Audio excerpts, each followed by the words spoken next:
Glenn Youngkin played the race card for a reason, because he knows it works on certain white voters. He did stoke white grievance politics to mobilize the Republican base. He's laundered Trump's really sort of disgusting, flagrant out racism. He's wrapped it in education. Education, which is code for white parents don't like the idea of teaching about race. That's the fundamental problem for these parents and this anti-CRT movement. They don't like the way whiteness is being portrayed in these new, more inclusive lessons. This wasn't about those pocketbook issues. This was about how white kids feel talking about what black kids go through. The subtext of all this was, we can't let these black and brown people run the country. Glenn Youngkin running on critical race theory that he knew hit a chord around race. I think all the CRT stuff is trumped up dog whistling. Some of it was dog whistle racism. The dog whistle messaging that you saw Youngkin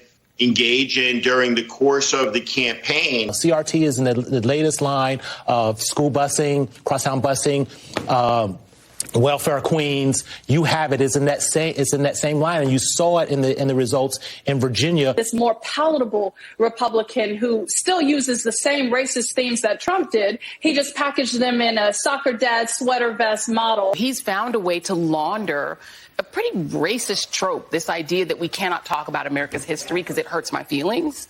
He's turned that into a campaign. White voters do have anxiety about a changing America, right? That it is blacker, it is browner. You've got the Republicans yelling like, hey, look, the black and brown folks are coming for us. Some Republican candidates are perfectly willing to use race as a motivating factor for their base. That has gone on for decades, and it happened this year. Race is just the most palpable tool in the toolkit.